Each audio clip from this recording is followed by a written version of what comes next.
Вообще-то мы, наверное, больше любим цифровую реальность, чем материальную, но материальную реальность мы тоже любим. И поэтому криптоны периодически собираются в материальной реальности. И вот мы посетили блокчейн саммит, чтобы на других посмотреть, ну и себя показать. И сегодня будет первый выпуск, когда рассказывать буду не я. Я буду сегодня задавать вопросы, а на вопросы будут отвечать специалисты в своих сферах деятельности. Ну что, давайте пойдем и позадаем вопросики.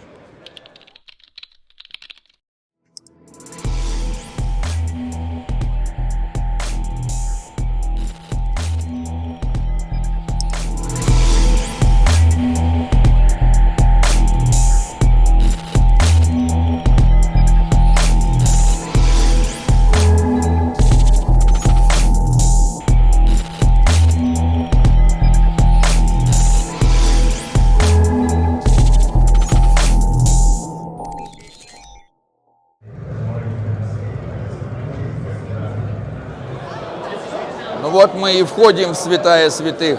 Смотрите, сколько народу. Сейчас мы пройдемся по всем стендикам и посмотрим вообще все, что есть. И заодно и вам расскажем. Вот, смотрите, Vert Payment Module for NFT and DeFi. Но мы не будем заострять на этом внимание. Давайте посмотрим, что за Nervous Network. Крутое название.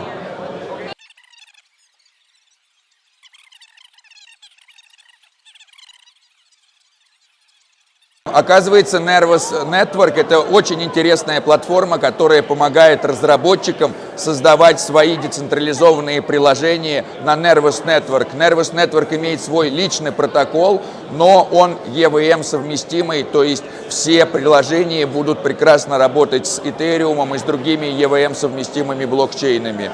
В общем, Nervous Network ориентируется именно на разработчиков и планирует привлечь куда больше людей в Web3, чтобы разработчикам было легче создавать децентрализованные приложения для сообщества. Всего много, что глаза разбегаются, так что мы сейчас прям пройдемся по кругу и покажем вам всем, что здесь происходит. И сами заодно посмотрим, потому что мы так и не посмотрели, что есть.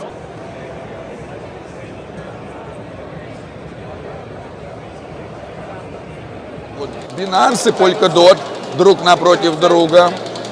Так, что мы тут видим? У Binance мы видим лотерею. Ну, что уже, если быть серьезным, Binance смахивает чем-то на лотерею. Либо банан получишь, либо ручку. Ну что, вот мы у стенда святая всех святых, MetaMask для институционалов. Вот это будет, сейчас зададим пару вопросов. Hello.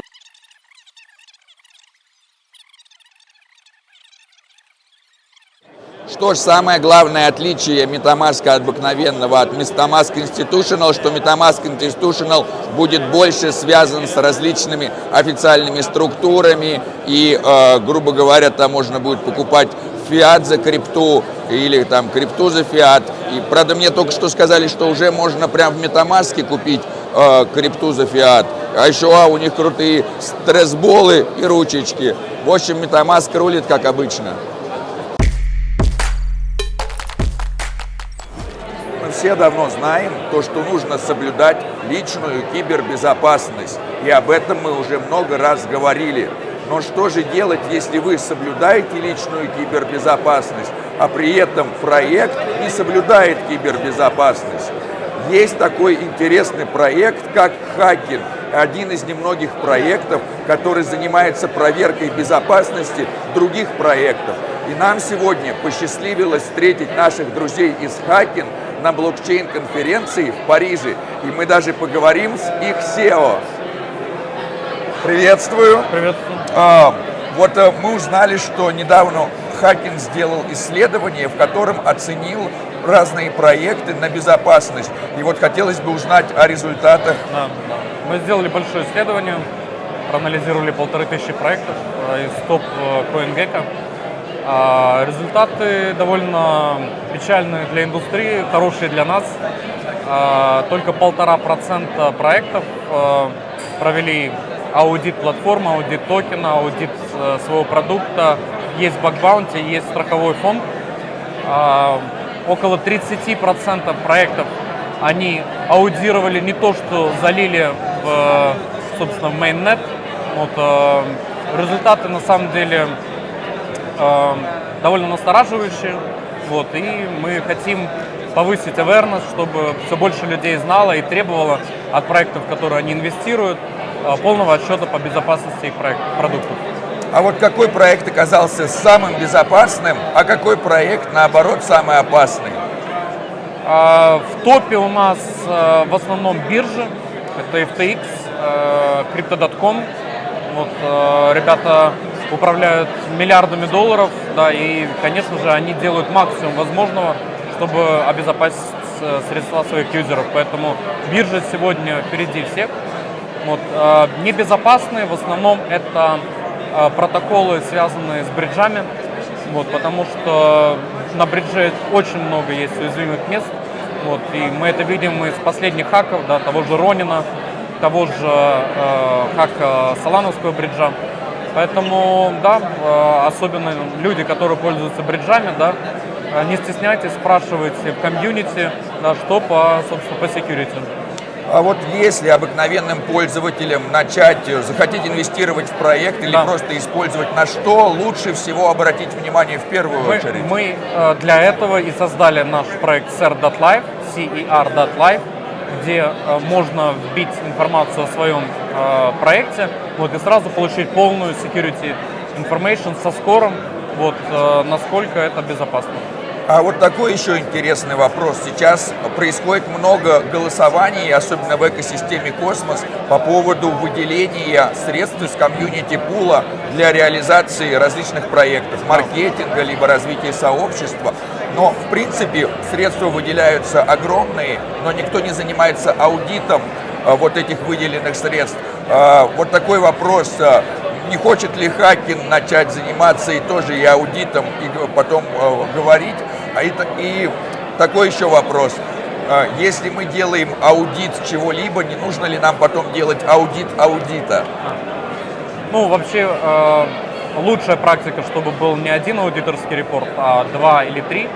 Вот. Чем больше, тем лучше. Вот. По поводу того, как расходуются средства, это, наверное, там уже какая-то антикоррупционная там должна быть компания, да? Но я могу рассказать о тренде. Существует очень яркий тренд на запрос по аудиту токен supply. Особенно тогда, когда есть бриджи и нету механизмов для контроля за проектом, что он не мультиплицирует свой supply на нескольких чейнах. И поэтому в том числе компании как CoinMarketCap и CoinGecko, они не уверены, какой маркеткап должен быть у проекта, и они его как бы не показывают. Поэтому я ожидаю, что скоро будет industry practice, аудит токен supply, да, где будет всем юзерам предоставляться проверенная информация, сколько supply у фаундеров, сколько на биржах, сколько залочено, сколько не залочено, сколько под вестингом, вот, сколько на бриджах. И эта информация будет публичной, и от этой информации люди будут строить свои инвестиционные решения. И вот тогда еще такой вопрос со стороны проектов. Если проект хочет соответствовать всем требованиям, на что должен обратить внимание в первую очередь проект, чтобы потом, когда провели аудит проекта, например, когда Хакин будет проверять этот проект, чтобы этот проект оказался, грубо говоря, в безопасной зоне? Ну, все же нужно разделить, да, есть Хакин как сервисная компания, которая делает аудиты, а есть проект CER.live, который агрегирует всю security information.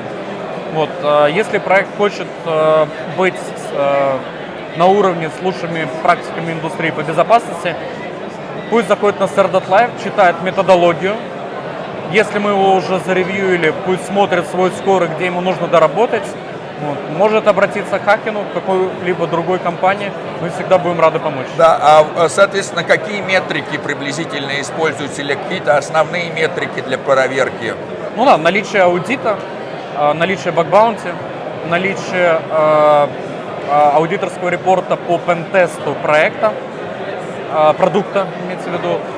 Страховая компания должна заручиться, что если что-то случается, они будет компенсировать. И там по возможности ISO сертификация. Очень здорово. Спасибо большое. Спасибо. Было приятно Спасибо. узнать. Взаимно. К сожалению, мы не в состоянии уместить весь объем информации с блокчейн-саммита в Париже в один ролик на Farklog. Но вы сможете увидеть полное видео о блокчейн-саммите на канале Криптобаза. А пока ставьте лайк, подписывайтесь на канал Farklog, чтобы быть в курсе, какой проект безопасный, а какой проект небезопасный. А я пойду налажу горизонтальные распределенные связи.